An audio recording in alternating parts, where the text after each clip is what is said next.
What's going on, Johnny?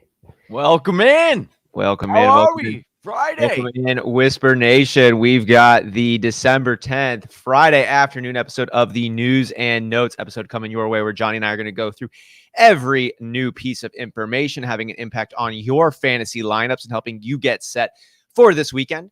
We're also going to be going over the game from last night and answering all of your questions as they come in, if they're relevant to the topic at hand. Otherwise, we're going to get to all of those questions by the end of the episode.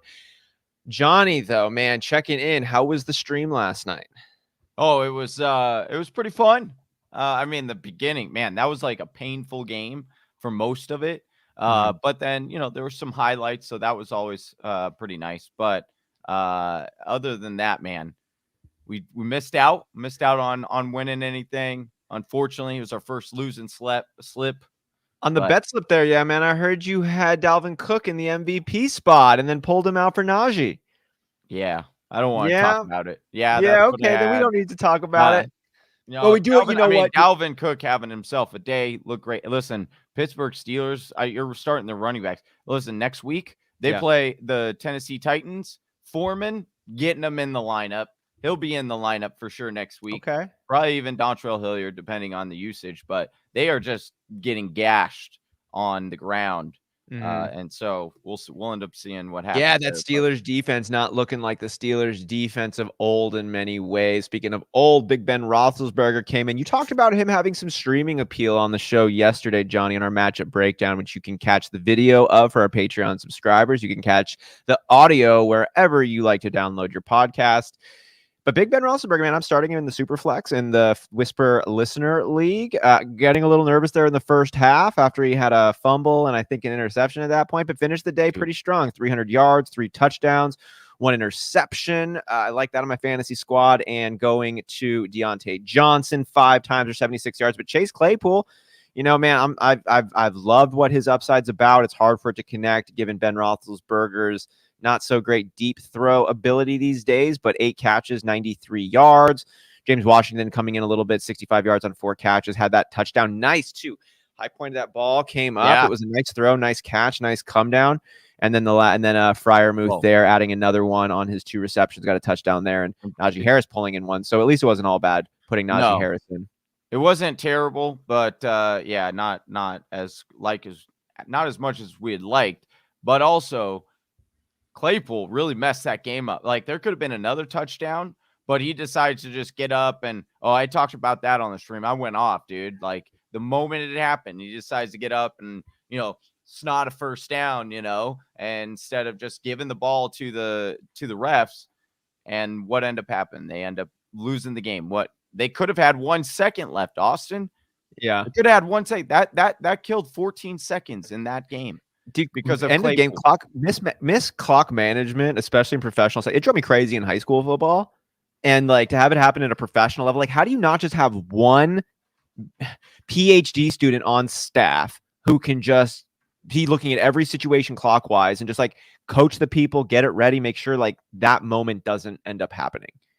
I mean, they apparently practice that a lot. That's what's coming out today. They practice that almost every single day. Some kind of clock management thing. Yeah. And then what was Chase Claypool afterward trying to, defend himself, saying, like it wasn't my fault. It wouldn't have mattered anything. I got up his face. No, it's like, dude, watch the tape. You didn't. Stop trying to lie to us. We all know what happened. We all have eyeballs because we watched the game. So stop trying to make excuses. You didn't get up. You slow played it. You tried to gloat about getting a damn first down when it didn't even who cares? The guy was playing 10 yards off of you. You should have caught that. I know, man. It should have caught it. I hope that they can clean that up moving forward. Over on the other side of the football, though, John, we got the Minnesota Vikings. Captain Kirk over there. Primetime Kirk. Here we go. Dude. 2 interceptions, 216 yards. Not a bottom basement day, but not really a good day for you either there. Just 216 yards again and 2 interceptions. On the receiving side there, KJ Osborne, we talked about him being a sneaky flex start with Adam Thielen being out, 83 yards and a touchdown. Pretty nice there. Justin Jefferson, though, 7 catches, 79 yards and touchdown. A little bit more consistent with what he's about. Tyler Conklin, is a considerable streamable tight end. Just 2 catches, 20 yards though. So good call on Freiermuth over Tyler Conklin. Johnny, but I just kind of wanted to get your take there on the receiving options as well as then the meat and potatoes of this Minnesota offense, at least for the last couple of years there. Dalvin Cook, 205 yards, 2 touchdowns on 27 carries. It's like his knee's feeling all right. Yeah, in the shoulder. I mean, he kept getting up, holding his shoulder, and it did seem to bother him a little bit. But of course, he still ran for over 200 yards. So, yeah, I mean, he's looking good. Obviously, he's not fully healthy, but he's healthy enough to play. Right? Who is? And then I just want to touch on the KJ Osborne. This is one of those situations where you kind of wish this was a couple of weeks ago that this had happened, because if you watch the game, you look at the box score, he ended up having a good game, solid game, but almost all of it came when he had in the fourth quarter. I think there was 4 minutes left to go in the game. Kirk Cousins throws it was like a 68-yard bomb where he caught it, defenders shed the tackle, whatever, and he gets in the end zone. So I do think that Osborne will continue to be somewhat of a flex play moving forward. Because at least while Thielen's out. Yeah, I do think once again Thielen ends up being out rest of the season. Yeah, probably. Well, it is great to be here with you, Johnny. It's also great to be here with Whisper Nation. Of course, Slim Reaper coming in. What's good, man? Rob Navarro jumping in. Great to see you here. You got the first question, so we'll jump into this one, but we're going to keep the rest of the fantasy questions. We're going to get them all at the end of the episode. But appreciate you being here, man. And before we start off the news and notes with the Arizona Cardinals, let's jump into Rob's question here. Hello, Rob. Full point PPR, Johnny. Pick 2 out of Deonta Freeman, Darrell Henderson, and James Robinson to play this week. Thanks. This one's tough because I would play Freeman. He's obviously not banged up at the moment, so he's the healthiest. Yeah, so you're maybe the lowest ceiling if they're all healthy, but he is. Yeah. Healthy. And then it's probably going to be Henderson. I mean, if they're both playing Henderson and Robinson, I'm playing Henderson over Robinson. Mm-hmm.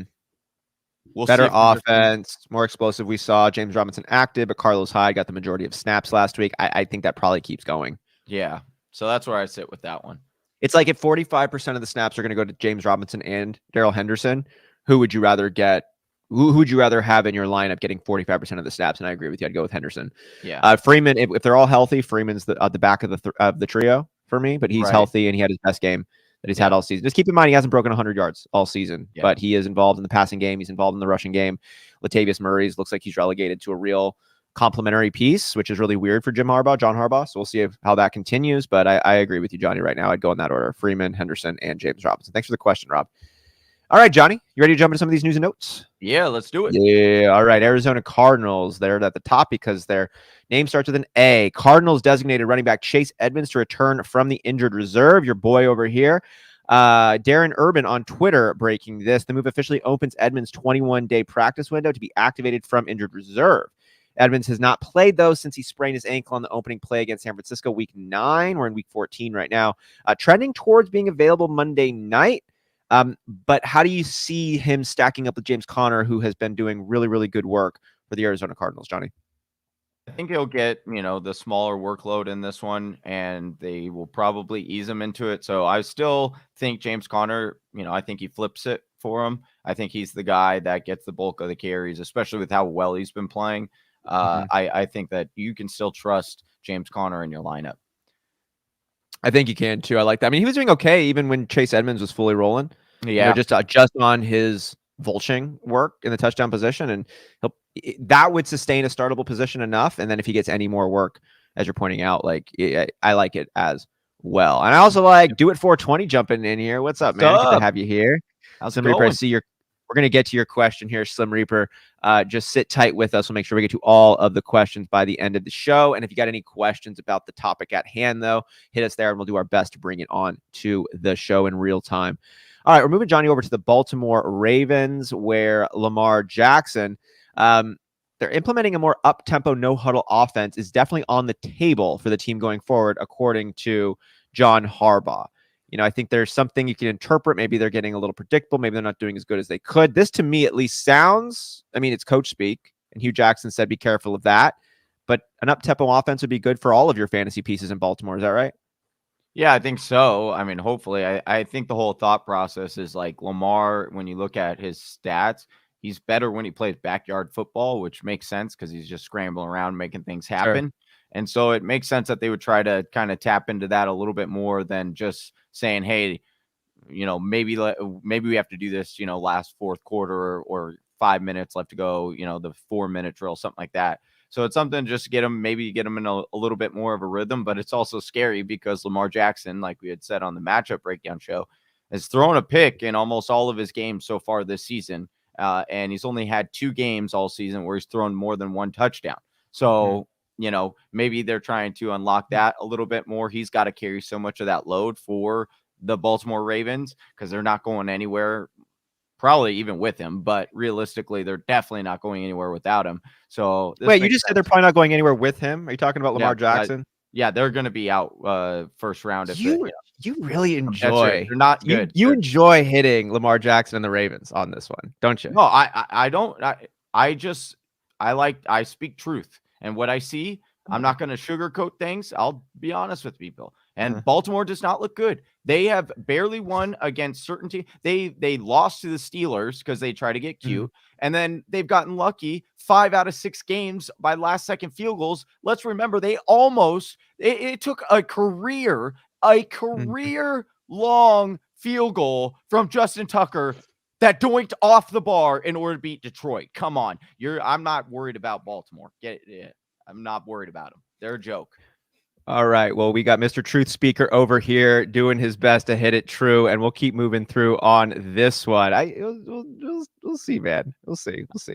In Carolina, PJ Walker is apparently an option as a change of pace quarterback that's coming in. Over on the 6th, a few days back, Matt Rule said he anticipates Cam Newton is going to start Week 14 against the Falcons, but now we get this news about PJ Walker. I think this is like always on the table.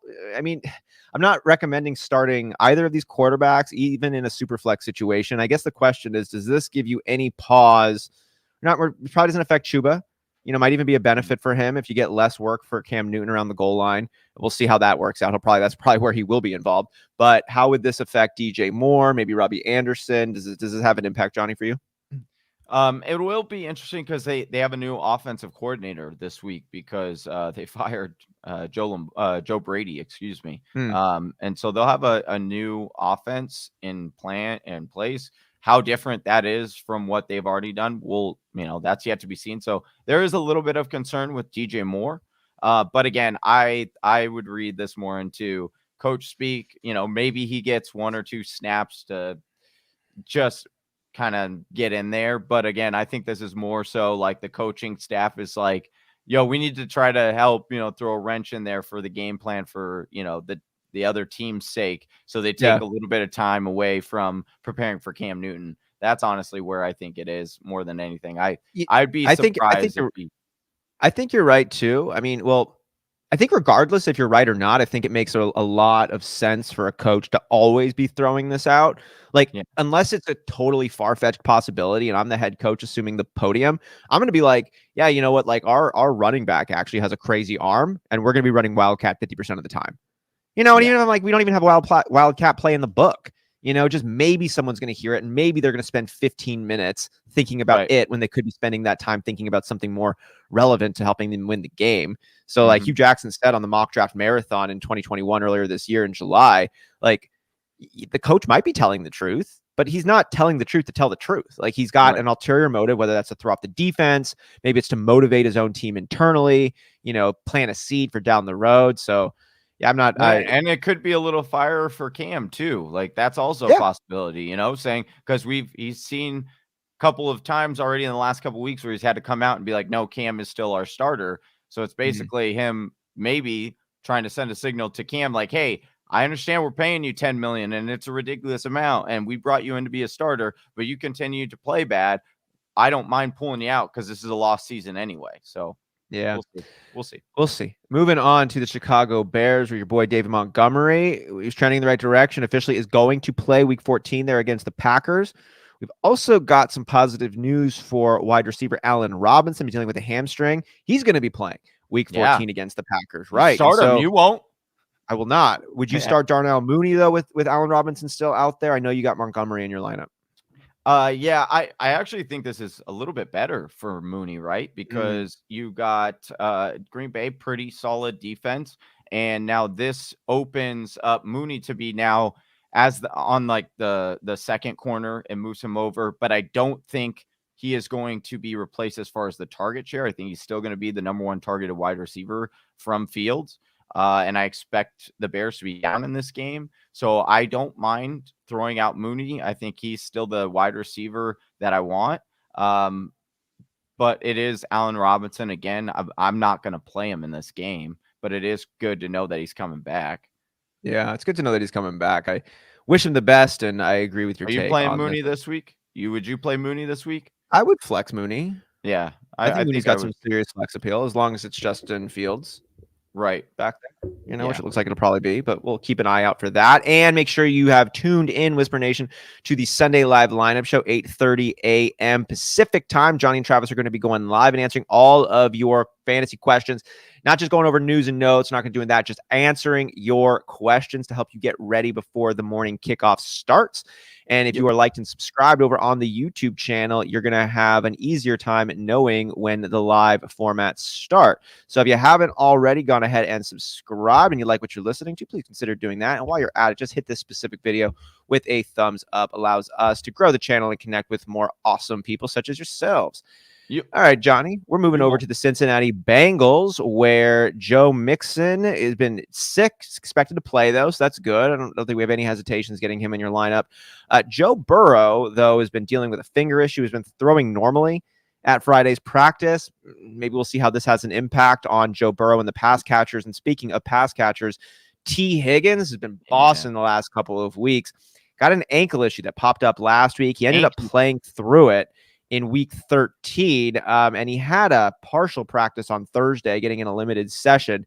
Looks like he's probably going to play. There's news to continue monitoring, but I'm wondering if this has any impact on the pieces you'd plan to start out of Cincinnati, Johnny. Does slightly downgrade Higgins, obviously having any kind of ankle injury. I expected Higgins to actually have a good game this week. He was one I thought would actually have a better game than Chase again. But this certainly doesn't bode well for that prediction. It is also good to note about Joe Burrow. We've had some questions about whether or not you should start Joe Burrow because of the finger. There is some concern, but it is good to see that he's out there throwing and all that. And I don't expect that they would be able to roll or want to roll them out. They're like, I like this one. Do a 420, being a Bengals fan, he thinks his team is the best in the division. And I think it is as well. I think the Bengals are the best in that division. And I think that, they need to win this game. They need to continue to win because, the aforementioned Baltimore Ravens are right there. So and the Baltimore Ravens playing Cleveland this week. So I don't know if they'll really quick, just have it on the record. What do you expect the Baltimore Ravens to finish? Because this episode's recording, so I can reference it later. How do you think the Baltimore Ravens finish? Well, I think they get in the playoffs because they're first round exit. But yeah, I think they lose in the first round. That's what I by a sizable margin. Well, it depends on who they play, on whether or not what the spread as that. I just think at least a touchdown. I think they lose in the first round, no matter who they play. I think they lose, and they better pray they don't end up lining up against the New England Patriots, because that will be a bad day for them. We will see. Yep. All right. You know what? One of the things we are going to see? We're going to see a lot more of Austin Hooper in Cleveland this week, man. I'm actually excited about this bit of information. I think there's some more meat on this bone, this news bone, than there has been in a lot of the other pieces here. Harrison Bryant, he's got an ankle issue, tight end for the Browns. He's out for week 14. And David Njoku was put on the reserved COVID-19 list earlier this week. This makes Austin Hooper the only real tight end over there. We talked a few weeks ago in the matchup show about how the majority of the passing work is going to the tight ends. It's just pretty distributed amongst those three. And if you could stack all of that work up into one, you'd have a tight end streamer plus option. I'm not putting him into the Hawkinson category or the Logan Thomas category even, but would be on that backside possibly there with Austin Hooper if he was getting all that work. Jarvis Landry is also going to be active. It is a run first team. My prediction there might be totally overblown, but I think that Austin Hooper does get more sneaky startable appeal on this one. What do you think? Yeah, definitely. If he's the only tight end, you definitely like his odds increasing against Baltimore this weekend. Middle of the road. They've been a little bit better at defending the tight end, but It over the started off so first part, bad. they start off really, really bad. It So was weird. I do think that you can play Austin Hooper if you need to this weekend. Moving on to the Dallas Cowboys. This is some big news right here, man, on Tony Pollard. According to Michael Gelkin on Twitter, speaking Thursday, Tony Pollard revealed he has been diagnosed with a torn plantar fascia in his left foot and is a game time decision for Sunday against Washington. Pollard said he remains in pain a week after the fact. They say once you tear it, it actually heals better and you don't feel it as much, Pollard says. I'm waiting until I get to that point.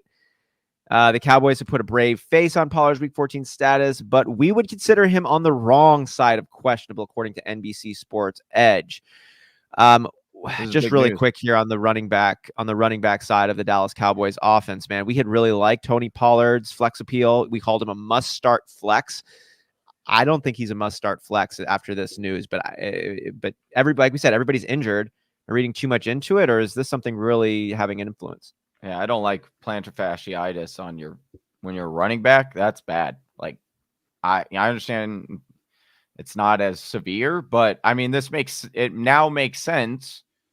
Remember a couple weeks ago, we were like, that we knew Zeke was banged up. We knew it. And we're like, why aren't the Cowboys just sitting him then? Like, everyone's so confident, and we were confident, and Tony Pollard as a running back. Why aren't they giving him all these carries, give him a game, sitting Zeke?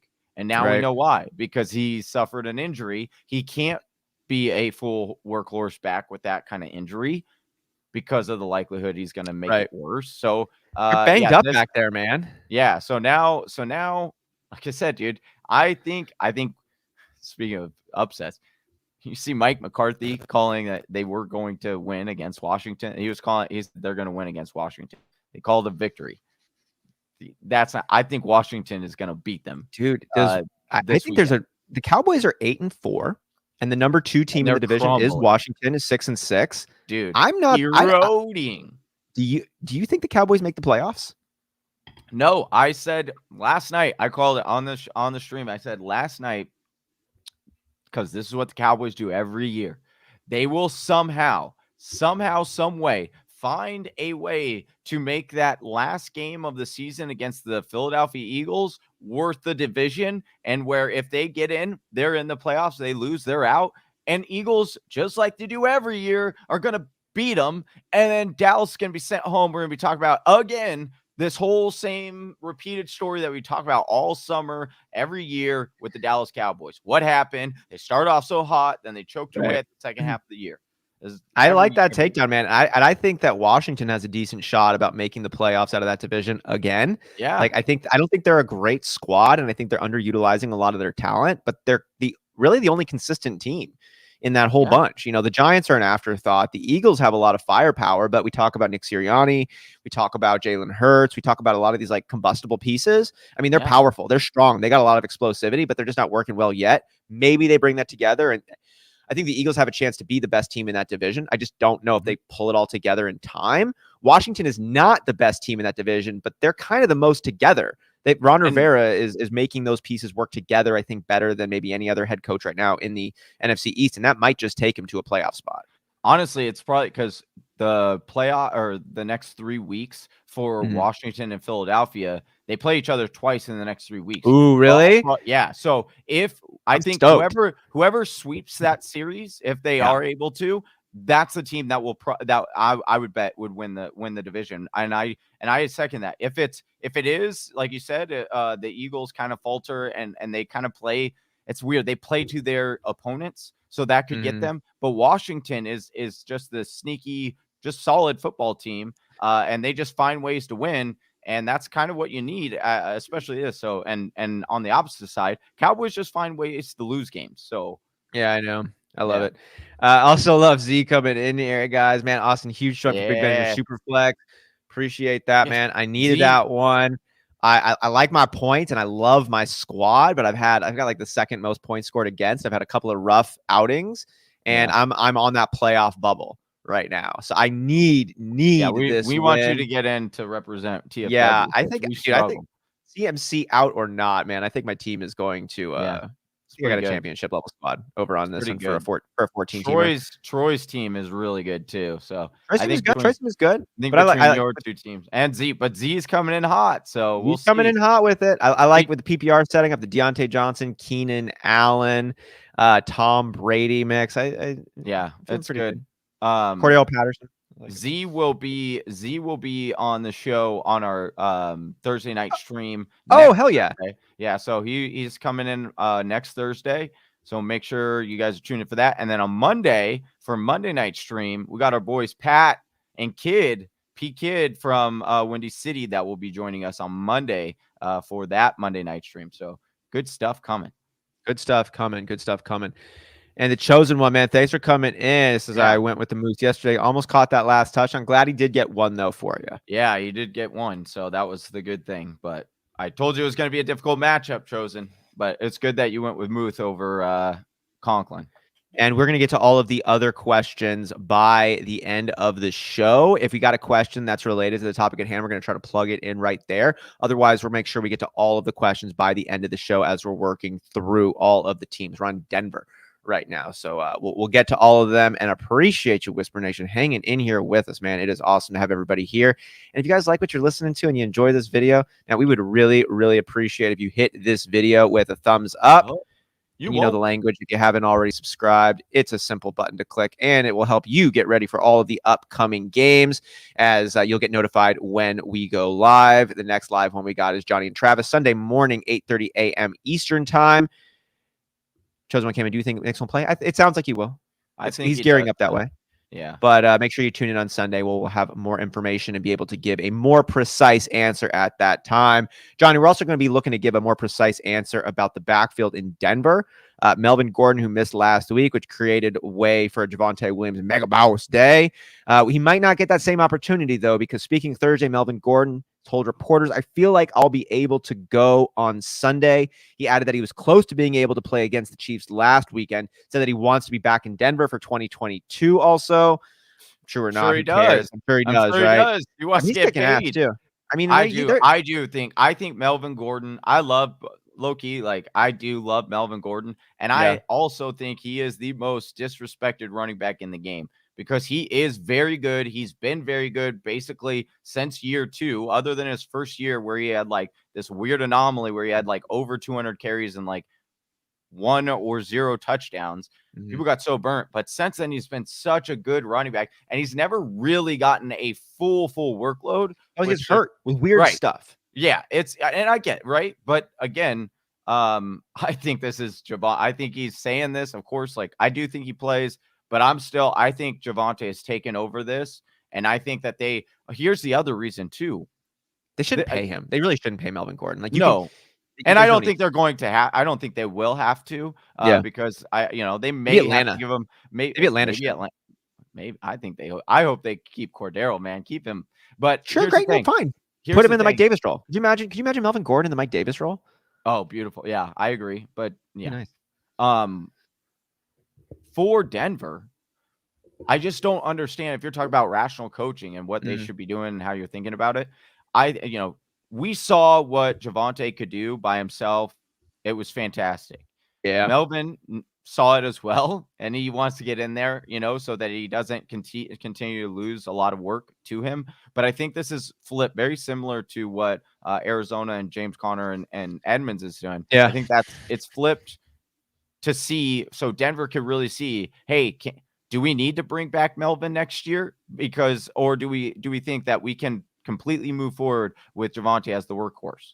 And so that's why I think it's going to be more so skewed in the favor of Javonte down the stretch over Williams. I agree with you, man. And it just flat out doesn't make it make sense from a payroll perspective and a team building perspective and a running back perspective.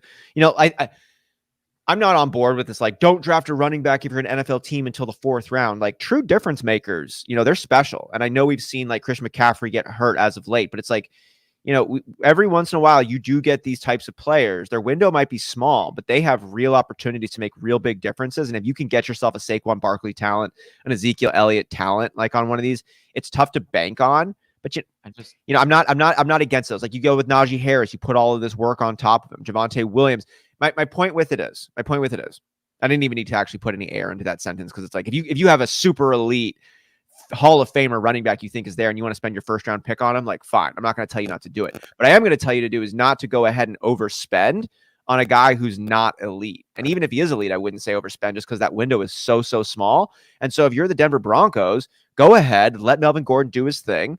Javonte Williams is your dude and draft 2 running backs, maybe pick up one on the free agent market and hope you get somebody with some pop who can come in and just like hold it down, pick up that 30% snap share and, not bring the team back. Like not hold the team back. I have a different sentiment, and we've shared this. If I'm a GM, I'm not.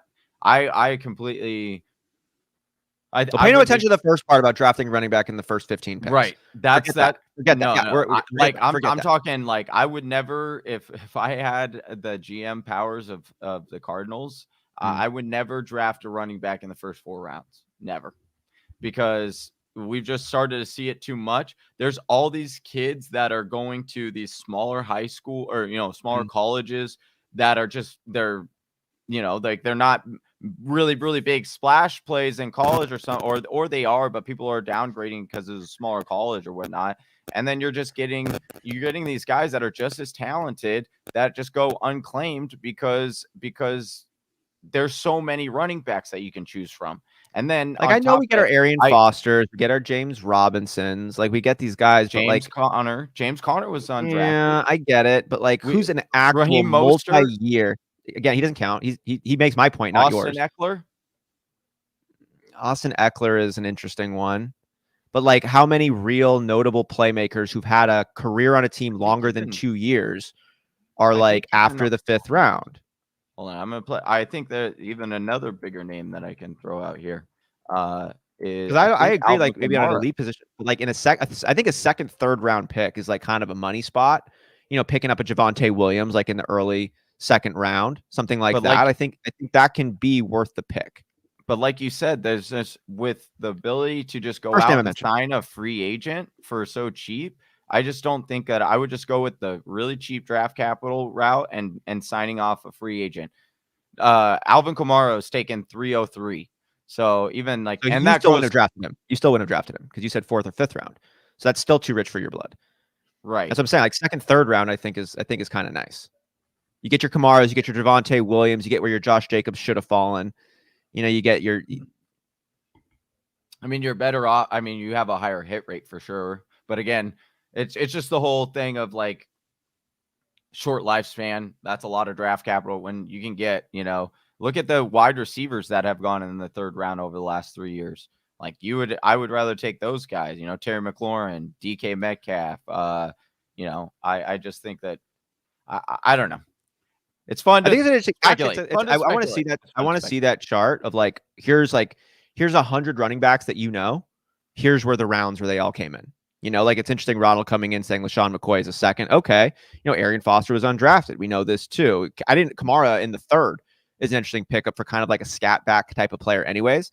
I think I'd agree with this statement here. I don't think you draft in the first 40 picks, but I'm okay taking one at 41, but we'll see. We'll see how that keeps shaking out. Quickly here to, the Chosen One had a question up earlier on the Mixon one. Do you think Henderson will play too? We touched on this a little bit.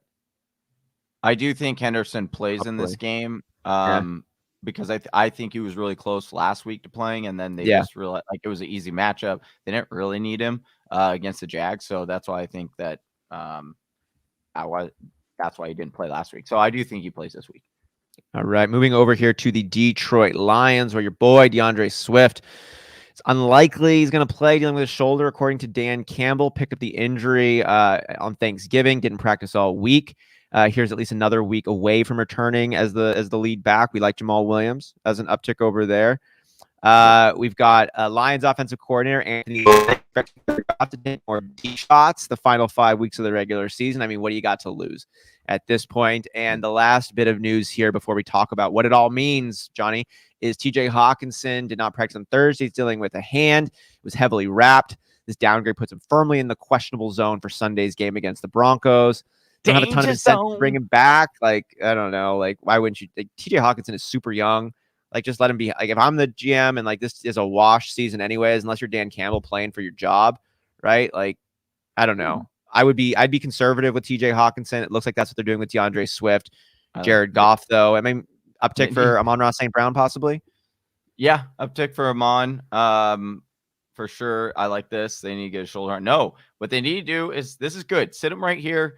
Get him prepared, fully healthy for next week against the Arizona Cardinals, where he can have a mega boss day for you on week 1 of the fantasy playoffs. That's what we need. But yeah, if they could also send over that shoulder harness from Dalvin Cook, that'd be nice. That'd be nice.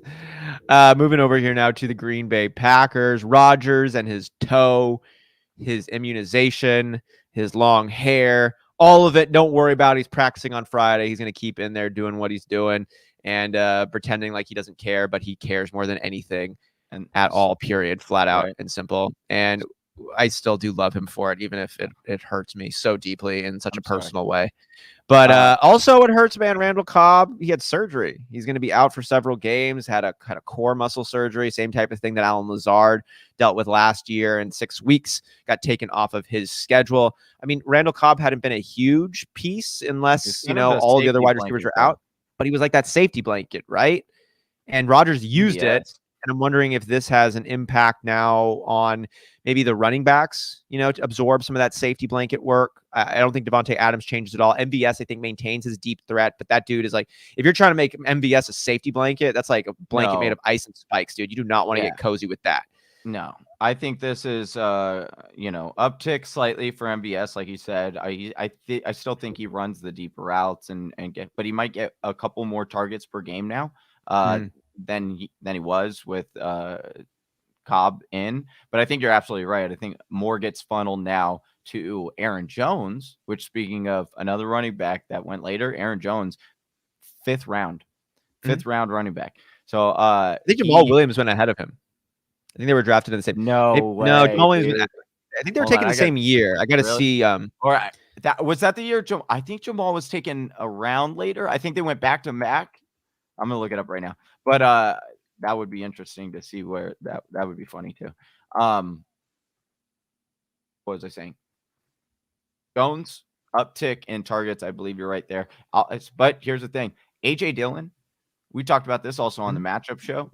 I do think that this is another uptick for AJ Dillon too. I get a lot of people might be like, well, it's a target. You're talking about targets, and AJ Dillon doesn't necessarily get a lot of targets. So why would that benefit him? It's because I do think that they continue to run the ball a little bit more and go through AJ, because that's the other thing. I think they're also trying to set up a little bit and see what this offense is most likely going to look like next year, right? Like, and I'm not saying they're going to pull it. Yeah, exactly. It's like, hey, can we do this? Or is it legit like, hey, we can't lose Aaron for sure? Or is it like, hey, we can have Aaron in there, but he's mostly handing it off. And like, there's that threat, Aaron can always sling it. I'm not saying he can't, but I'm just saying, like, if they're looking at that way and they're like, well, hey, we only gave Aaron, 15 to 20 throws per game. We think Jordan Love could do that. Then it's like, okay, we'll let Aaron, if Aaron wants to be traded, okay, we know we can win without him. But then it's like, if they do this and it's not really working the way they thought, then it's like, okay, maybe we don't, try to trade Aaron. Let's try to keep him happy. And I also think too, with that, like, you can run the ball so much because it's Aaron Rodgers also. Like, the defense is always aware of the deep ass pass, and it's like Jordan Love, like, we're not necessarily buying it. I think Rodgers likes having this run game behind him. And AJ Dillon, while he's not known as like a pass catching phenom, 11 targets and 11 catches over the last 2 weeks. So like, he's no slouch on it. I'm looking at, he's actually only had 2 more. He has 2 more targets than receptions. He's caught all but 2 passes, 29 targets, 27 receptions for AJ Dillon. He's pretty nice. Solid. He's solid. I like AJ. Again, like AJ Dillon, he'll be a name we'll be talking about a lot this offseason. I guarantee that, because I'm already looking forward to next year, and I already know he's going to be a steal. No matter where he go, unless it gets creeps up to the 3rd round, maybe then you're like, okay. But still, if he is one of those, even if he's in that danger zone, he could be a top 12 running back. He could be a top 12 running back next year. Absolutely. No problem. Because he's actually got, like, Aaron Jones is like a borderline elite talent. He's been a top 5 halfback for like more years than people would give him credit for. AJ Dillon, though, is just really, really good too. Like, he's not as explosive, but he's bigger. He's got a bigger smash box in front of him.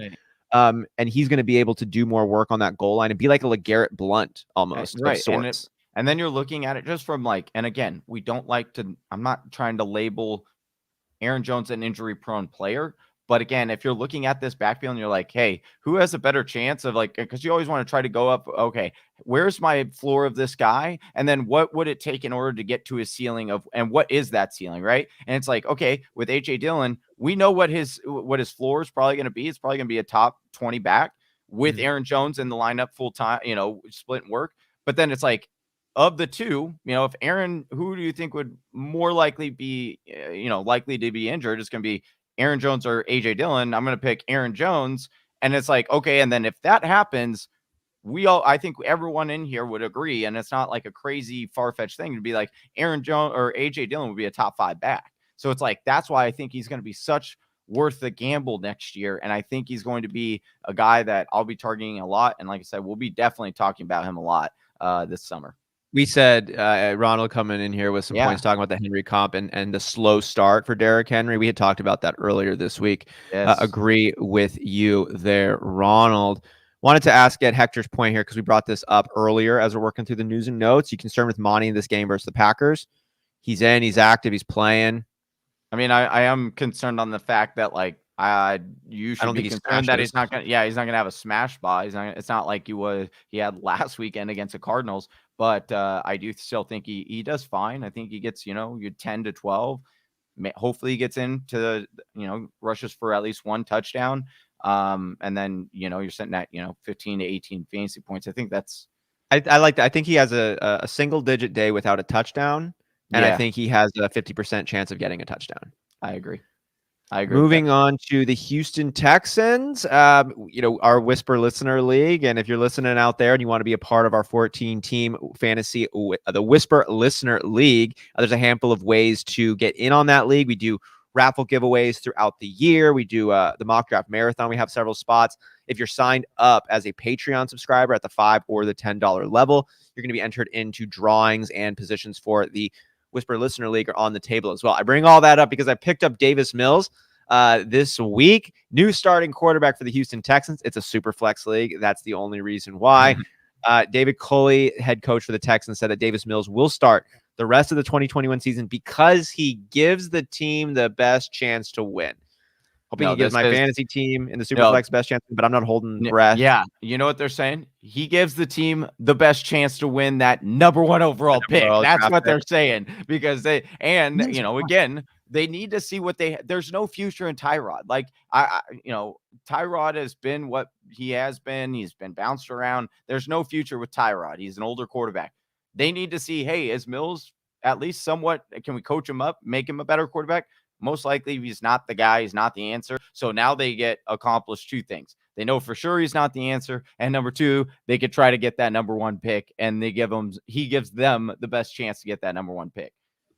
Yeah. And do they even have a number 1 pick or did they give that away when they were picking up other pieces? No, they have. No, that was the Rams. That's the Rams. They're okay. Yeah. Have they used that second round pick for Hopkins yet? It was last year that they got it. It was last year on this one. All right. I'll get off having fun at the Texans. They're pretty much, I believe once they get out of this year, they'll be away from a lot of the mess and draft picks that, the Bill set them up for failure there. The Bill O'Brien era. And then too, like once again, they'll probably trade Deshaun this offseason and get picks before the draft as well there. So they could be sitting real nice. So we're moving out to the Jacksonville Jaguars, another frequenter of early picks in the first round. James Robinson, he's got a knee issue, a heel issue, I'll just call it a kneel issue. Yeah, he's got a kneel issue. Don't tell Tim Tebow that, dude. Don't tell Tim Tebow that. He was limited in practice on Wednesday. I mean, he routinely sits out or gets a limited tag on Wednesdays. It's that Wednesday. Going back to the 6th, Urban Meyer admitted it was unwise to give a banged-up James Robinson 3 carries in the last 2 minutes of their blowout loss to the Rams, dealing with those kneel issues. He said that's a good question. Meyer's response was he passed on why an injured Robinson was taking meaningless late touches before blaming it on the team's running back rotation. Urban Meyer, we'll see about his future in Jacksonville. I really just wanted to get a little insight on the running back situation here in Jacksonville. Temper expectations. Yeah, I temper it because here's the other thing is that a lot of people aren't talking about in that is that Robinson got the start. Robinson got the first drive, but then Robinson fumbled and didn't come back in the game for 22 minutes. And then when he did come back, it was a split backfield the rest of the way on touches. So I think that that's probably what's going to happen moving forward. And yeah, he's just like, dude, there's no way he's not out after this year. Like, there's no way. Yeah. You mean Urban Meyer?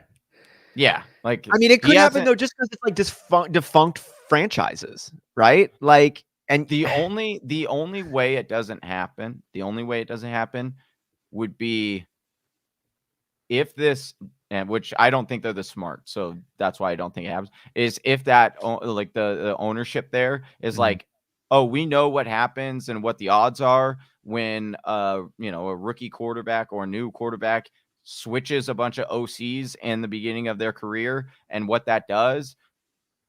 Let's give them one more year and see.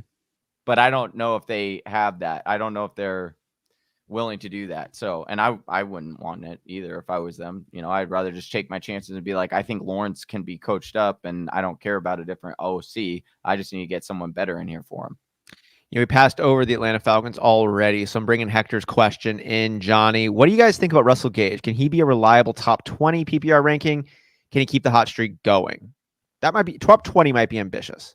Yeah, and consistent or reliable, that is a little bit ambitious. I don't know if he'll be reliable. I think there'll be games you can start him. He's got some decent matchups coming up, but I don't think he's going to be the plug and play, set and forget it.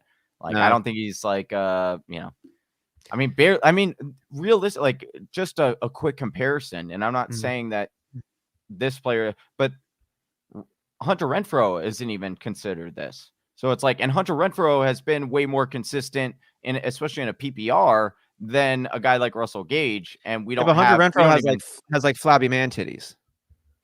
Doesn't matter. Hunter Renfrow it does when we evaluate is the best catching wide receiver right now statistically in the NFL. I feel you, dog, but the flabby man titties make him less attractive. And like, why do we not start him? That was when he was in a rookie. That wasn't now. Oh, he's developed his flabby man titties since then. Yeah, dude, I just like saying that word at this point. He's a beast, dude. He is Renfrow. Where the Renfrow grows, dude. He's a beast. He's a beast, dude. Oh, I'm having too much fun. I agree with you though, Johnny. Russell Gage here with only he's broken 100 yards twice in the last 2 seasons. I do like the 27 targets he's gotten over the last 3 weeks. I like that there's no real options ahead of him. If you get any type of Matt Ryan vintage resurgence, cool. But I think he's going to have good games. He's got decent matchups, but it's just tough to trust that. It's not a set it and forget it. I think you framed that pretty well there. Do it for 27. Renfrow is a steady floor, but no ceiling at all. Yeah. You know why? Because the ceiling is the roof, dude. And there is no roof for Renfrow. What? Ceiling is the roof, but there is no roof. yeah, that's dude. Right. Speaking of another Las Vegas Raider here who's got some fantasy relevance to him, Darren Waller. Remember this guy? He's got a knee issue. He's got a back issue. He's got a knack issue. Remains sidelined on Thursday. Waller is supposedly day-to-day, but 0 practice reps since his Thanksgiving injury. It doesn't look like he's trending in the right direction against the Chiefs, but the Raiders still have games to play for. What do you think about Darren Waller and then the impact? I mean, we've already discussed how Hunter Renfrow gets a bump up with Darren Waller sitting back. Foster Moreau does not get any more consideration from me, but Hunter Renfrow does get a bump. Any other things to consider? No, that's pretty much where I'm at. I don't know. It will be interesting to see. Yeah, it'll be interesting to see if Waller ends up coming back this season. I mean, that injury looked pretty bad when it happened. And then it was like better news than we had thought. Yeah. But again, he's a beast. So, and he likes to compete. So, I think that at some point, I don't know that they would necessarily shut him down for the season. I don't know if they're in that kind of position where they'd want to do their main attraction kind of thing. So I don't know that they would, but it's definitely a possibility, as we continue to get a little bit further and further along in the season. At what point do they say, all right, he's our number one guy and we can't afford to lose him for next season by risking him this season for nothing, So yeah, the Raiders actually looking like they might have more, not maybe more to play for, but maybe more to build on than I thought preseason this year. Like they've got some decent pieces. Like they've got work to do, but they've got some pieces that they can build on. I'm excited to see what they do with a new head coach and new setup in that new stadium of theirs. Speaking of new stadiums, Los Angeles Chargers has been playing in SoFi. But we don't know about the wide receivers if they're going to be playing this week, specifically Mike Williams and Keenan Allen. Mike Williams was a close contact of Keenan Allen, has continued to test negative for COVID-19. Looks like he's going to be in. Yeah. Austin Eckler was limited, but he keeps playing. He's a fantasy football beast himself. He's got him in his own lineup, and he's trying to win the championship. So Austin Eckler is like riding in the red a lot more, but you love that. Keenan Allen is the real name to monitor here, and there's a chance that he could come back. He's vaccinated. He tested positive early in the week. We're going to have to get, though, 2 negative COVID tests 24 hours apart. Yeah. He needs to call up, he needs to call up LeBron's agent and try to figure out how he did it. LeBron did it. Those are false positives on the LeBron news. It sounds like Keenan Allen really did, though, have COVID, but light case early in the week, chance to play. Yeah, I don't think he plays. I don't think he clears some time. I think Williams will play. I think Williams will play. Yeah, it looks like Williams is going to play. I mean, is Williams an auto start then? Does he get more work if Keenan Allen's out? I know they have somewhat different roles on the team, but that could fold over into Williams's. Yeah, play. and that was what we saw in the beginning of the season, right? Yeah. That was when Williams was actually exploding, was when he had that Keenan Allen or wide receiver 1 role. So yeah, I do think that you could have confidence rolling out Williams in this game. I like that. Hector's question here: PPR for my flex: Hunter Renfrow, Saquon Barkley, or James Robinson. Man, could you imagine asking this question 2 years ago? Like, how is this going to be a real even question? Even in the beginning of the season, you could have said, how is this ever going to be asked? Like, are we serious? It would be Saquon. Or then secondary, you'd go James Robinson. But realistically, I'm going Hunter Renfrow in this case. He's in a PPR spot? Yeah, even in a PPR spot. Like, you've got, I mean, we'll talk about the Giants here in just a second, but like they're missing their starting quarterback. Like, do you believe in Glennon? No, I don't. So I don't even know if I believe in Saquon right now. Like he's banged up, he's hurt. The offense is weird. They don't have a ton to play for.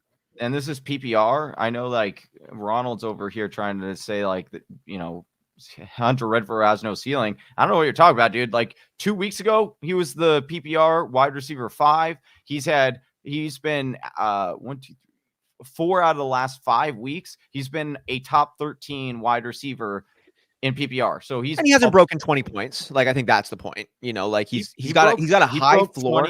He broke 20 fantasy points in week 12 in PPR. I'm talking PPR. He also broke 20 fantasy points in week 10. In full point PPR. Yeah, he did. He had 22 points in week 12 in full point PPR. Yeah. So I was looking at a half point PPR list. So I'm going Renfrow on this one. I think I'm going in that order: Renfrow, Saquon, James Robinson. It's just like, especially in PPR, he has such a safe floor because he has not seen. There's been 2 games in which he's seen less than 5 or fewer targets all season.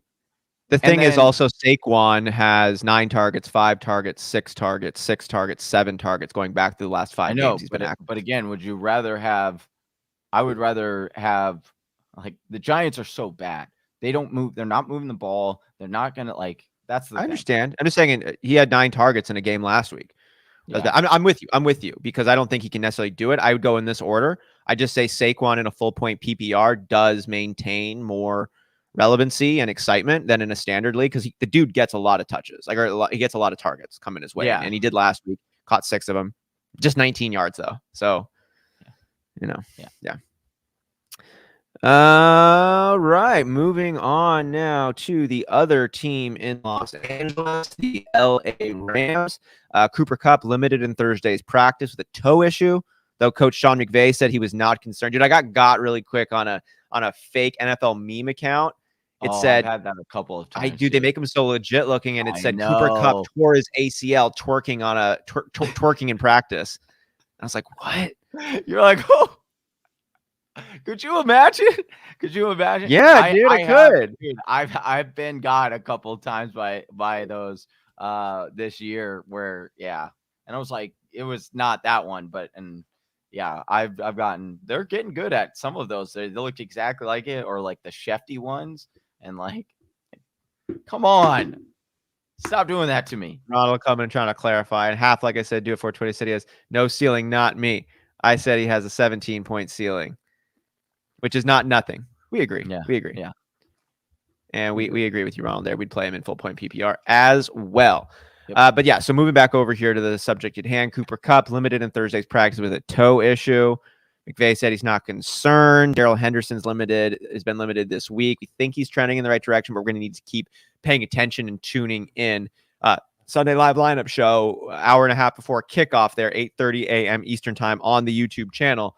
You're going to be going through all of the fantasy relevant questions. So tune in there, Whisper Nation. But with the news we know right now, do you have any strong feelings about the Rams offense and which direction fantasy managers should pivot, if at all? I still think he goes. I'm still playing Cooper Kupp. He had a really good game against the Cardinals the last time they played. He usually has a good game. I also don't mind playing Van Jefferson. I think it's a decent play there if you need to. I would be a little concerned with OBJ playing. Or me playing OBJ, just because a lot of what you've seen from OBJ has been like over the top plays. And I'm not saying that, I mean, of course, anything can happen. It's an NFL game, but the Cardinals have been really good. Like their secondary, or their safety and strong safety duo, is probably the best in the league. And I'm not just saying that because I'm a Cardinals fan. Like, it's legit really good. Budda Baker is probably the best safety in the league. And then you got Thompson back there that's really, ball hawk and playing well. So I think they shut down the over the top stuff. And again, I just think that the Rams, with, you've got a lot of players banged up, I think, and the fact that the Cardinals are so susceptible at the run, I think that they're going to try to keep Kyler Murray off the field. So they're going to run a lot. I think there's going to be a heavy run game for them.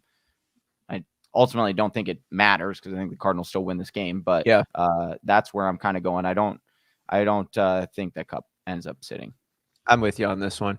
And Ronald, like the news tracker at the bottom, appreciate that. Now we change it up here and there. It's been there. Different messages here and there. We have some ideas for some other news stuff. Stay tuned. They're coming up. Yeah. Moving on to the New Orleans Saints. Some impactful pieces here. Let's start at the quarterbacking position. Saints head coach Sean Payton said that this will be the next opportunity for Taysom Hill, who's dealing with a finger issue, indicating that Hill will start week 14 against the Jets. Good to know. Mark Ingram will not. He's on the reserved COVID-19 list, but his counterpart, Alvin Kamara, is expected to be a full go following Wednesday's full session. He avoided setbacks on Wednesday. Should be ready to rock and roll against the Jets. Got a bottom 3 run defense. They're going up. It should be a nice homecoming. Not a homecoming. I say a homecoming like just play the team that you're supposed to showcase, show up and show out in. That's what I'm thinking about for Alvin Kamara. It's a homecoming of sorts. He should have this ain't or anything, but he should ball out, or at least he has an opportunity. I mean, he should have a mega ball stay. Like, I'll be surprised if he doesn't. Yeah. I feel like he wouldn't be coming back unless he was ready to play. Yeah, I agree with that. All right. I don't know. Moving on to a team that I don't know if they have anybody who's going to be ready to play in the New York Giants. A lot of cool names, a lot of fun people hanging out at the party at the Crack House, but it's a dangerous, dangerous place.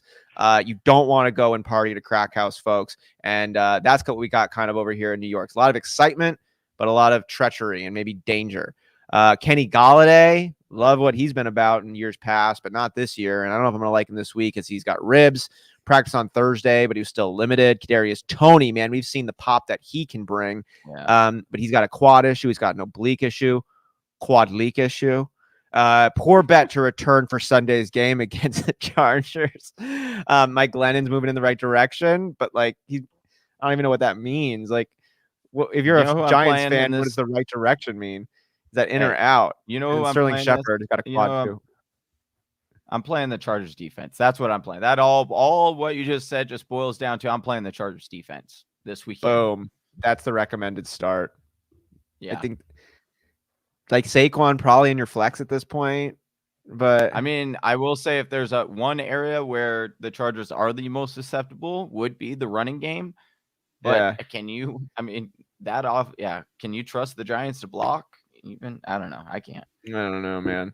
I don't know. Yeah. Try to stay away from it if you can. Moving on to the other team in New York. I guess it's in New Jersey technically, though. They have New York on their jerseys, but the stadium is in New Jersey. And running back for the Jets, Tevin Coleman, he's got a concussion. He's out. We know Michael Carter's not a part of it. Ty Johnson has got some sneaky flex appeal. Looking at it, he hasn't been great. He hasn't been bad, though, rushing the ball nor receiving the ball. So I'm excited to see what he could do over there. Speaking of receiving the ball, Johnny, your boy Elijah Moore, who has been just kicking ass, kind of under the radar, but kind of getting above the radar at this point. He's got a quad issue, though. He's questionable for week 14 against the Saints. He's going to test his injured quad today and tomorrow, looking like a game time call. We're going to monitor that and see. I mean, Corey Davis, we know he's undergoing core muscle surgery. He's out. We're not really feeling any of our other names we've spoken about, the Braxton Berrioses or the Denzel Mims, but the Elijah Moores and the Ty Johnsons at least earned some consideration from me. How about you? Yeah, absolutely. Especially Elijah Moore. Again, we talked about how difficult the matchup was last week, and that was what kind of solidified it for me that he's just he's a every week starter for me now, especially with Corey Davis going out. He's the number one option. He's getting like over. It's been astronomical, the target share that he's been getting for that team. Again, had 217 air yards last week. Now, did he get were all those completed? No. But the fact that he's getting 200 and he came down with 70 or 80 of them, if I'm getting 200-300 air yards per game for my receiver, like chances are he's gonna the other thing I like about him too, one thing I kind of like about him too is like there's been so much turnover in the New York Jets locker room, front office, all these things. Like while Elijah Moore is crazy young, he's like turning into one of the veterans on the team just because there's so much turnover. So what I mean by that is anybody who comes in, it's like this is quickly going to become Elijah Moore's offense. The way that's like how I see it. Not even with Zach Wilson. Like forget Zach Wilson. Like he's going to try to be playing catch up and become relevant. But I think a lot of the shine has been taken off of Zach Wilson's name anyways. It's like, we hope you can do it, dude. We see the upside, but like, we're not, I don't think we're really looking at Zach Wilson like as a top 3 quarterbacking face of the franchise, change the NFL type of player. I hope he can get there. You know what I mean? But he's got an uphill climb and he doesn't have a lot of things working for him. But I just, this question here from Ronald is that too much of an anointment for Elijah Moore, or is that fair?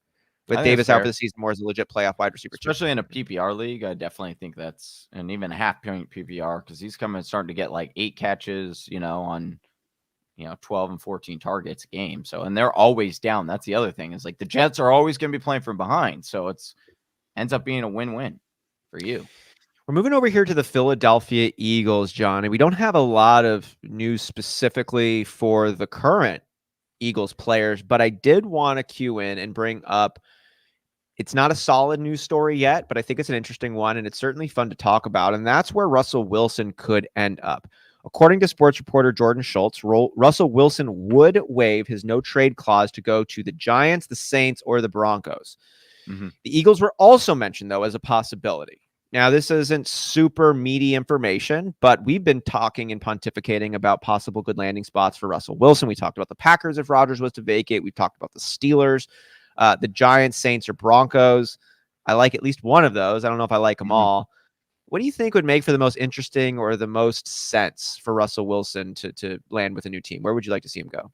I certainly hope it's not the Eagles, because then if they're trading with the Eagles, then there is a good chance that Seattle doesn't do what everybody else has done. I should say everybody, mostly just the rumors with Houston, but they were reported that they didn't want Hurts back. But I think because of what we've seen, how they want to run that offense in Seattle, you're getting a guy like Hurts who will come in and do whatever it needs. He's not going to be full of himself. He's not going to, he is going to do what the coach asks him. It's what he's been doing for Philadelphia. So I do think that if he were to be traded to Philadelphia, I do think that that's where you would see Hurts be involved in a trade. And I don't want that, because I don't want Hurts coming to the Cardinals division because I do think he's a really good quarterback. He hurts Pete Carroll, like personal preferences and the team I root for aside, like Pete Carroll and Hurts seems like it might be a nice combo. Yeah, for sure. Like that's a good I don't want that. So, I don't want that. So I do hope Like I said, the other options just seem to make more sense to me because they're more of a win now team, right? How Like about the Saints? I do think that I It's a would love to nice see him go to setup, the right? Saints. I would Sean love to see Payton him. and Russ talk about a nice coaching duo. Yes, absolutely. In a dome too, all the time, or have the time, and like you're not really scared of that division. I mean, you got Tom Brady in there right now, but how that would be I think of all of the things a quarterback would appreciate having a solid line, run game, wide receivers, and a defense. I think the piece that helps Russell Wilson out the most is arguably a defense. He can move. He doesn't need a line. Of course, he'd like a line. Of course, he'd like elite wide receivers. But look at what he was able to do with Tyler Lockett and Doug Baldwin. Yeah. And look at what he's been able to do behind a bad offensive line that's always existed over there. The run game, yes, you give him a Marshawn Lynch. That's really, really nice. I'd say that's the second most important piece. But I think the Legion of Boom did more for Russell Wilson's Super Bowl run than anything else. You know what I mean? And in New Orleans, that's the one thing you can pretty much rely on as Sean Payton as the head coach, is having a solid defense. So I think that would make some sense. I'd like Denver too. I think Denver could be good as long as they would let him play.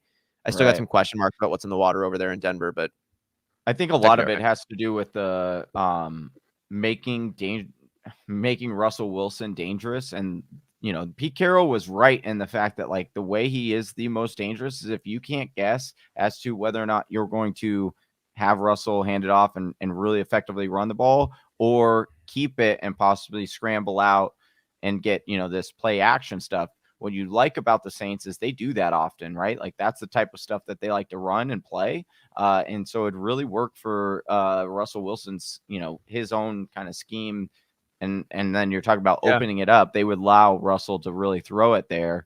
I think that would probably be the best landing spot for Russell. And then, that would be an interesting division potentially next year, depending on, if Carolina decides to trade for Deshaun. And then it's like all of a sudden you got Tom Brady. Always shakes up Russell, so much, dude. Yeah. So we'll see. I mean, a lot of speculation. What I'd add here on injuries, but Baldwin's legit and Locke is pretty good with talent. Like you're not wrong. Like these guys are pretty good, but like these are not physically impressive people. They don't have any metrics that jump off the chart, speed wise, jump wise. Like they're smart guys who can work together and do the little things well. And Russell Wilson makes the most out of those kinds of situations. And then we saw him get DK Metcalf and like really do some crazy stuff, at last year. But he's like a Tom Brady kind of situation. Like you just see him do these incredible things with like non-incredibly physically gifted people. And that bodes well for an offense that Russell Wilson's on, because it's hard to get physical freaks on your team. Yep. Moving on now to the San Francisco 49ers. Deebo Samuel has been a pleasant surprise for fantasy managers. But then a little bit of a disappointment lately because that groin has been keeping him out, and he was officially did not practice for Thursday. He had a little bit of hope going, but it's not going to be enough to bring a limited tag. I'm not feeling good about Deebo this week. Jeff Wilson is considered to be the front runner to start at running back for the 49ers against the Bengals. We talked about JaMychal Hasty, but Wilson's been dealing with a knee and a concussion, a Nushin injury, and Elijah Mitchell. We love what he's been about this season, but if he's not in, that's not really going to help out. So we like George Kittle. Brandon Ayuk, we're giving him an uptick. We'll see how the overflow from George Kittle's cup goes into Ayuk. That's how I'm kind of looking at it, at least. Running back situation, though, what are you feeling? What would you be looking to start if you had any of these pieces?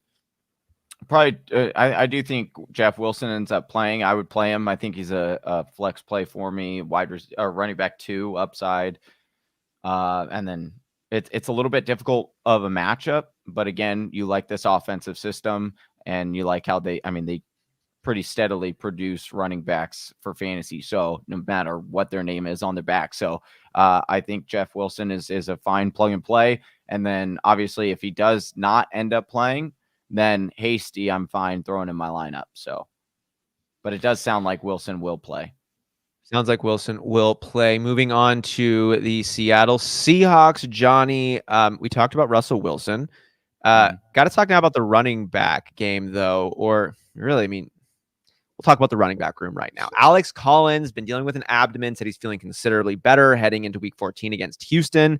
So practicing on a limited basis with an eye toward returning against the Texans. Adrian Peterson, he's technically on the practice squad. We saw him get work last week, get that touchdown again. I kind of just bring this up like there's a lot of moving parts in the running back situation. I don't know if they like any of those parts. I don't know. It seems like I don't. I'm staying away. I'm staying far away. Yeah. I'm not touching this one. Yeah, and Lockett, DK, put him in. Right. Yeah. If you're not going to be playing him this week, you might as well drop him for a defense maybe down the road or like literally any other piece. I get it, but like this matchup is fire. They're healthy. If you're not going to play him this week, why are they on your roster? Yeah. We are moving here over. We got a couple of teams left here in the Tennessee Titans and the Washington football team. Julio Jones practicing full on Friday. Might be the only like name we really call out at the wide receiver position because AJ Brown's not going to be returning. Would there be any other considerations? Like, do you like Julio Jones or are you still steering away and you think it's a trap? I think I don't feel really confident in playing Julio. But again, I do think that it's a somewhat decent matchup for him. And if you're going to play him, then, this is a week that I would look to play him if you need him. But I don't have a lot of confidence in that call just because we haven't seen Julio get through a lot of games, or even when he's played, he's not really been heavily targeted. So I definitely would try to look somewhere else with a little bit more consistency. But again, the matchup would dictate that Julio would be a play. Yeah, I would agree with you on that one. Gaskin just got the COVID. Bummer. Ooh. Well, thanks for the update, Ron. Yeah, then your boy would become probably the lead running back there. Really quick, I know this is not the question, but he's going through an issue. Your Freak Stomper. I don't know about the CBD, but I think you'll probably be okay because it's lighter on that. It's not going to have a lot of psychedelic effects for you on that one. And 10 milligrams of THC per dose, even if you're a light user, that should be okay. So I hope you're feeling better, Freak Stomper, and hope your anxiety comes down. And I hope none of that is tied to any of these players that we've been talking about. And if it is, I hope we can get you through and to have a great week on Sunday, coming into Monday. So the last football team we've got to discuss here, Johnny, is the Washington football team. Got a couple of pieces here to discuss.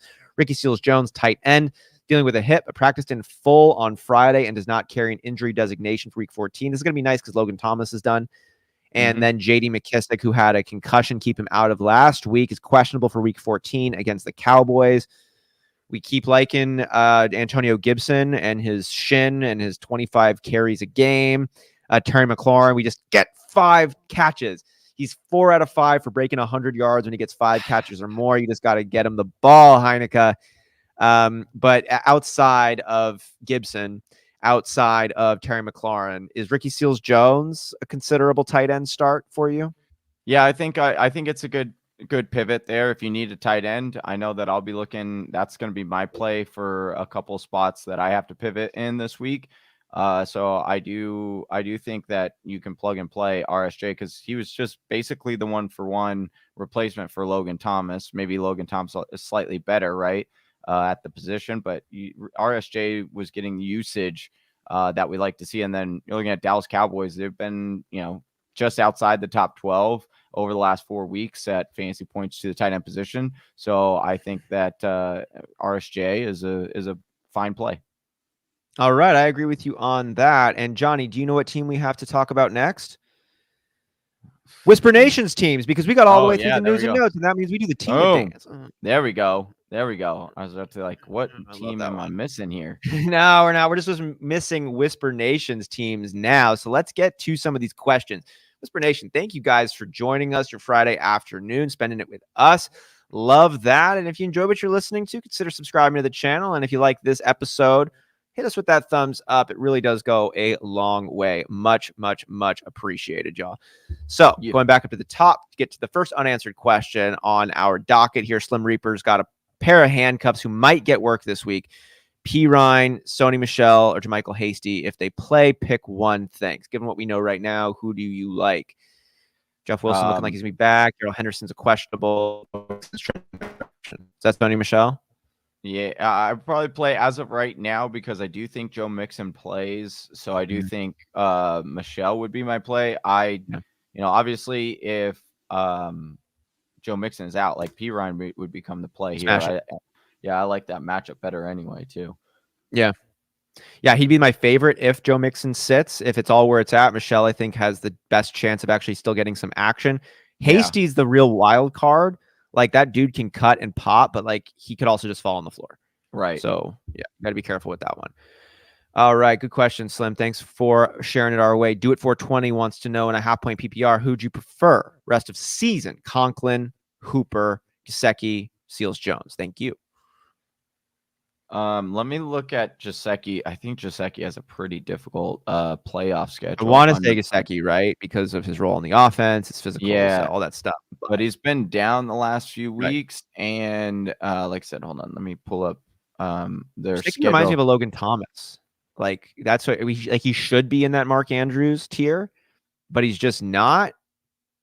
Yeah. He's got the physical abilities. He's got the role in the offense. He's in on like every snap or a lot, 80% plus, but he's just not. Yeah, he's honestly, I know for a fact Ricky Seals has just a beautiful, like one of the best playoff schedules for tight ends. Right. So he would be up there. Obviously the Austin Hooper news, with Brian and Njoku out this week. Yeah. But we don't know how long it's going to last. Yeah, exactly. So yeah, I would stick with, hold on. I don't love Conklin either. I don't love like Conklin. I get it. It's just not going to happen. Like, even with Thielen going down, he'll have some games, but yeah, not, sure. Yeah. Like on any any starting tight end.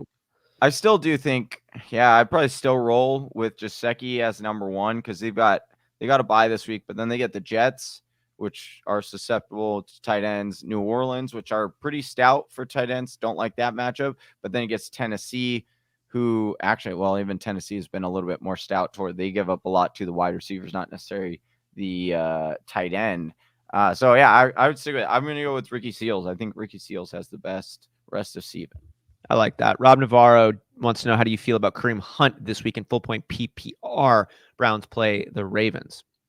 Yeah, I don't like this matchup at all. Tough matchup for running backs. Yeah, I would probably try to pivot somewhere else if I could. Does it make any difference that he's like a little bit more of like a receiving halfback and not just a ground and pound?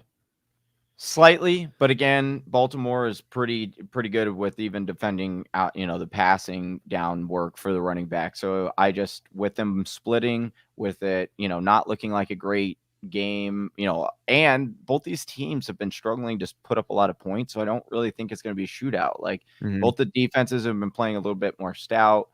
So I think it's a low scoring game in this game.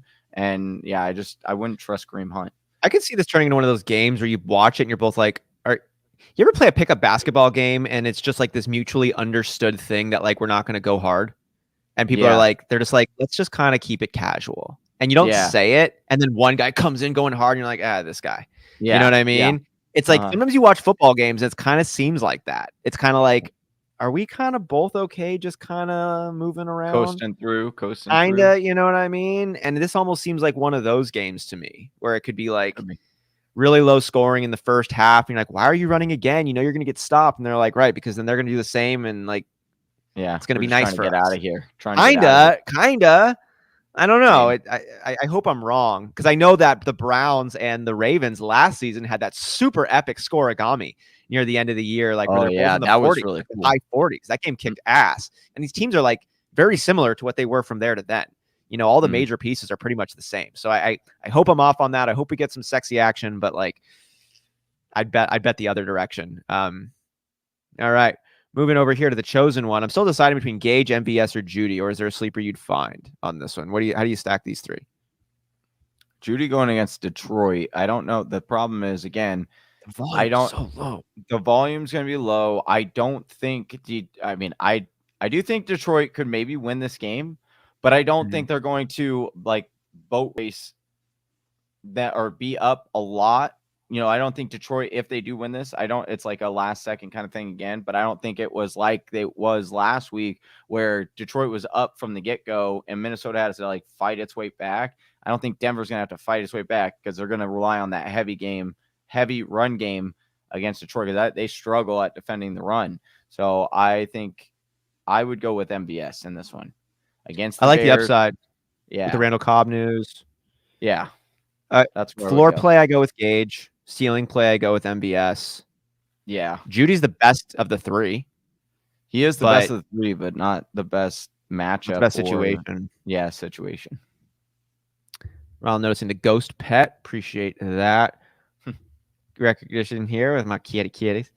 All right. If we have any more. Oh, here we go. James Connor question. Eric, what's up, Eric? Good to have you with us, man. James Conner, Kareem Hunt, Elijah Moore, Javonte Williams, full point PPR. Pick one running back for the second spot and a flex spot. So we got to pick one running back here between James Conner, Kareem Hunt, Javonte Williams. James Conner or Javonte Williams? So I do know a little backstory because Eric had popped into last night's stream. He just so happened to have Dalvin Cook last night. So because he had Dalvin Cook go last night, who had a mega boss game, I would just go with Javonte, because I think Javonte he has such a solid game. He has the best matchup, and because you had Cook go off for so much, you can kind of ease up. Yeah, I like it because I'm playing Javonte in our dynasty league, but yeah, Connor. See, here's the thing. I do think Connor's gonna be fine, but there are a couple of things with Edmonds coming back. Also, the Rams are pretty stout up front. They don't run, they stop the run. Not to say I think James Conner won't be able to run. I think that James Conner is going to have a fine day. I think it's more of one of his floor games, though, and not necessarily a ceiling game.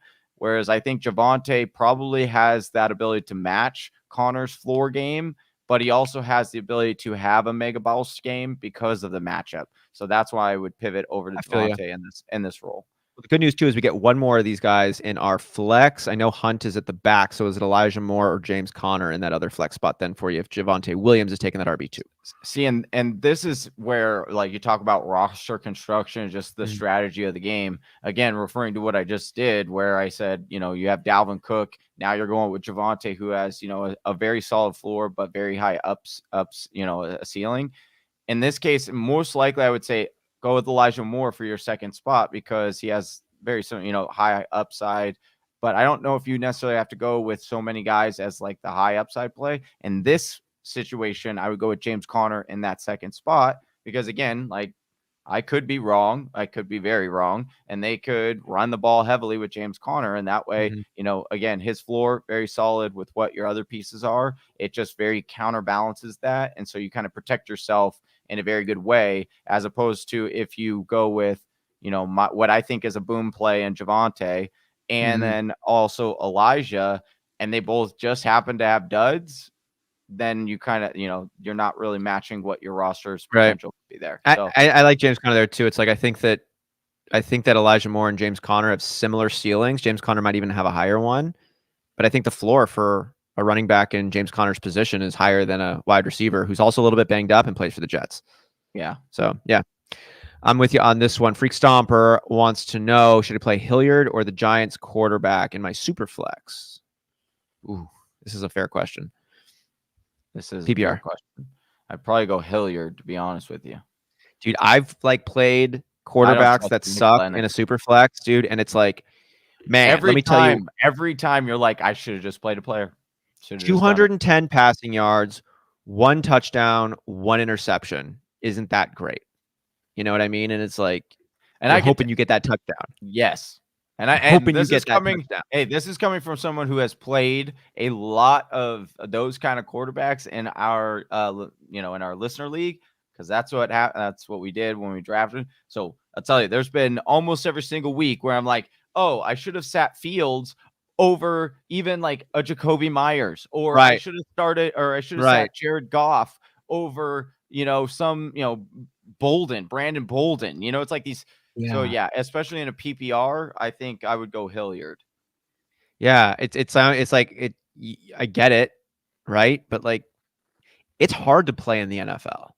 Yeah. Some people just aren't capable of doing it. You know what I mean? And if you're not good enough to make it happen, you're not going to score a touchdown. You're going to need some bullshit to go your way for it to happen. I'm not going to bank on bullshit.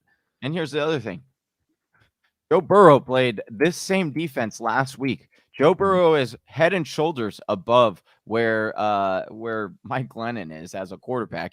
And Joe Burrow was picked off twice and only scored 18 fantasy points against his defense.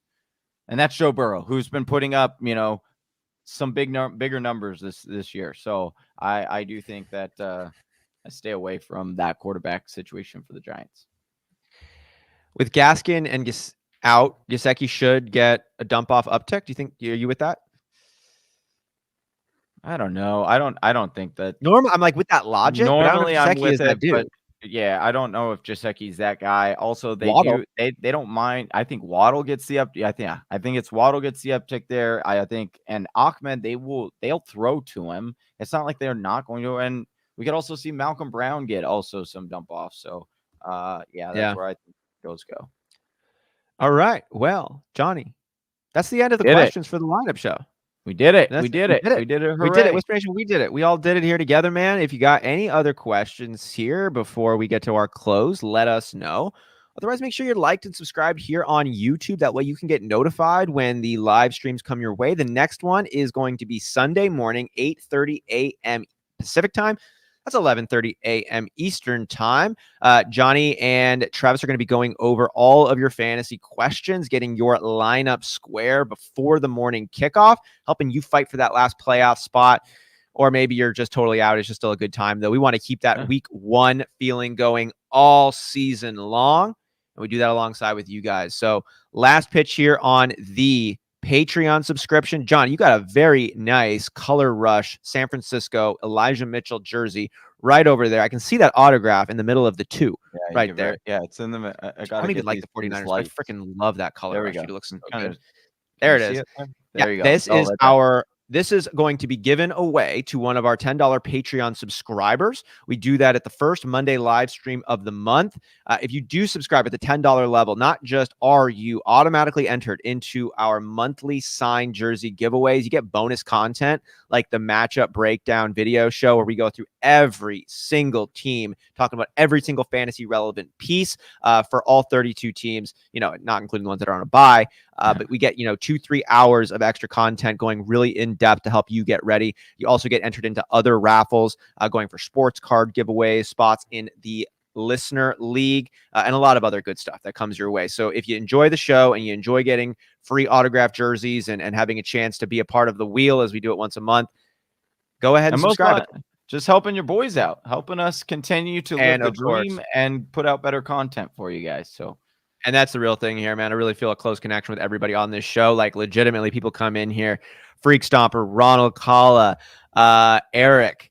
We've got Mr. Miyagi's rolling. I hope he's having a good day at work over here. Hector, who joined the show. Do It 420, Slim Reaper, Zade coming in, The Chosen One.